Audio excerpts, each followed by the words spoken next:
Hi,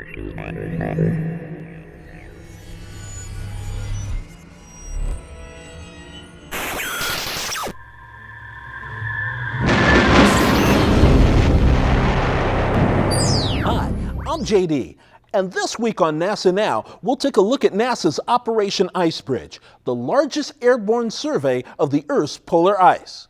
But before we get to that, let's find out what else is happening at NASA Now.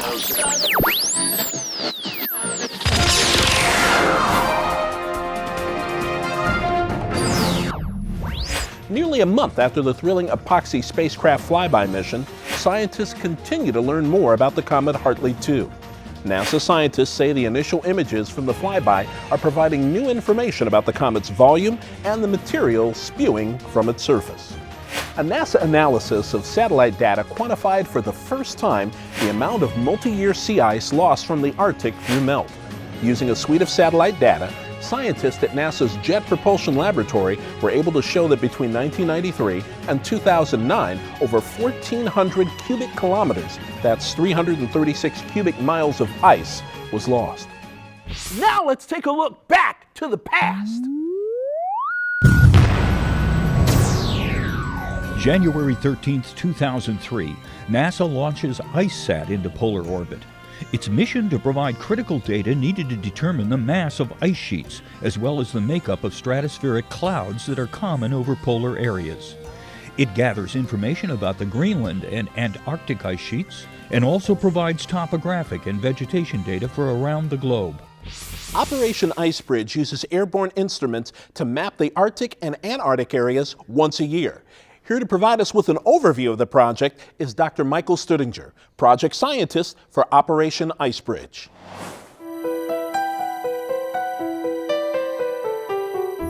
I'm Michael Studinger, and I'm the project scientist for Operation IceBridge. And I'm responsible for making sure that IceBridge accomplishes all the scientific mission goals that have been set. About the time we started flying, IceSat stopped collecting data, and the follow-up mission IceSat 2 will be launched in 2015, and between 2009 and 2015 we don't have surface elevation observations from space. So in order to fill this gap, NASA has launched Operation IceBridge.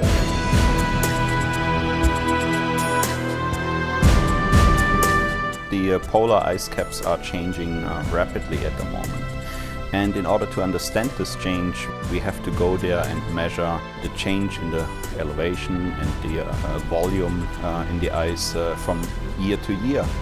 And Operation IceBridge will measure surface elevations of the polar ice sheets, both in Greenland and in Antarctica, and also the ice surface elevation of the sea ice that surrounds both Antarctica and Greenland. And this will allow us to to come up with better predictions in the future, how much sea level will rise over the next 10, 20, 30 years. The aircraft is a DC-8 aircraft. It has a very long range of 11 hours that allows us to commute from Punta Arenas, Chile to our survey sites over Antarctica. It is a fairly big aircraft, so it allows us to install a variety of different sensors and instruments on the aircraft. So it's a amazingly suitable aircraft for doing airborne geophysical research. In the particular upcoming campaign, we will focus on measuring ice surface elevations over Antarctica with a laser scanner that we have mounted on the DC-8 aircraft. And we will also look into measuring the surface elevation and surface characteristics of the sea ice that surrounds Antarctica and the Southern Ocean. We are looking back through 10 years of weather history to come up with a certain estimate of how many flights, depending on the availability of crew and other things, we can possibly accomplish in a certain time window. And if we accomplish 90%, we would be really very satisfied.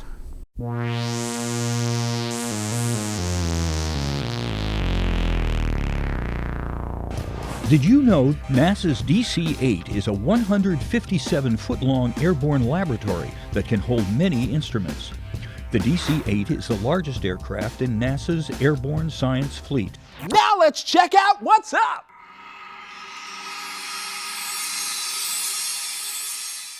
Earth's twin, Venus, has no ice and no water because its average temperature is 464 degrees Celsius. This week, the planet Venus is putting on quite a show, reaching her brightest in the next few days. Look for a crescent-shaped Venus in the eastern sky just before dawn.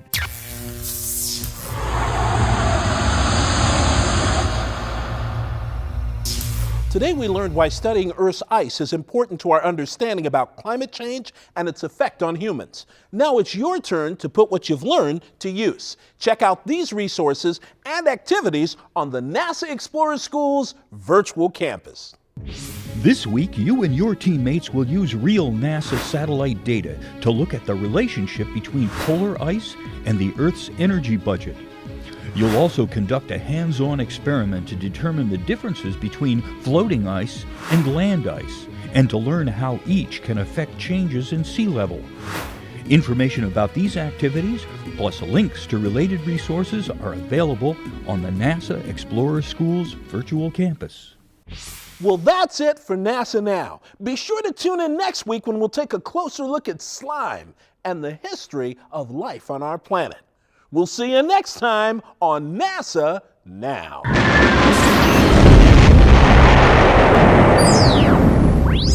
NASA Now comes to you from the virtual campus at NASA Explorer Schools.